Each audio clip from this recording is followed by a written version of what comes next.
The more I read the Old Testament prophets, the more I'm amazed at the incredible patience and mercy of God towards people who continually and completely reject Him. Generation after generation of sinful and rebellious hearts towards Him. But His heart towards them never changes. And He doesn't just sit on His throne and wait for them to come back to Him. He relentlessly pursues them in order to bring them back to Himself. We see that again in today's reading from Ezekiel 31 to 36.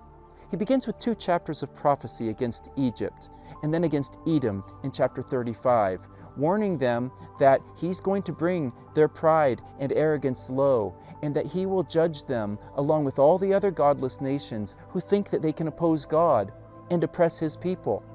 And when we stop and think about the fact that this opposition and oppression has been going on for centuries, we recognize that God is incredibly patient, even towards His enemies. In chapter 33, He turns His attention to His people Israel. He's promised them over and over that judgment is coming because of their rebellion against Him.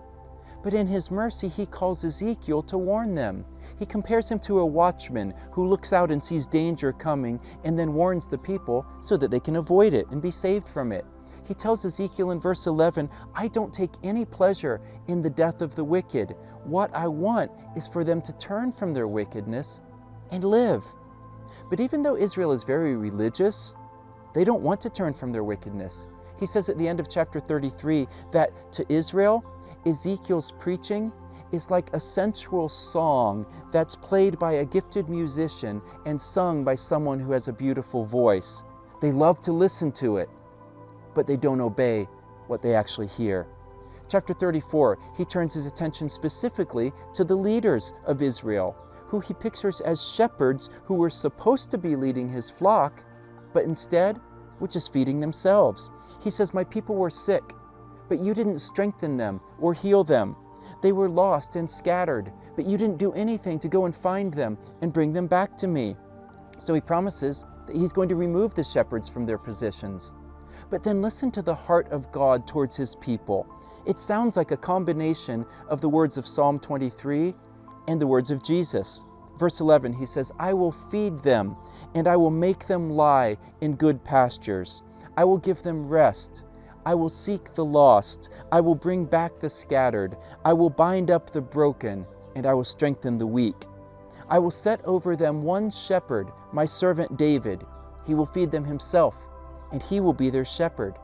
And when he mentions David, he's not just talking about King David. He's looking ahead to the Son of David, Jesus, the good shepherd who would lay down his life for the sheep so that they could find their life in him. He says, "I will make a covenant of peace with them, and they will know that I, the Lord, am with them, and that they, the house of Israel, are my people and the sheep of my pasture." And after Israel had for hundreds of years rejected God's heart, He promises that He's going to do something incredible in their hearts. He's not going to give them a second chance to try to do better. He's going to change them. In a beautiful promise beginning with verse 25 in chapter 36, He says, "I will cleanse you from your sins.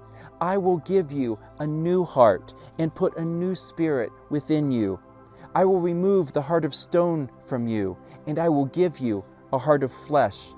I will put my own spirit within you, and I will cause you to obey my word, and you will be my people, and I will be your God."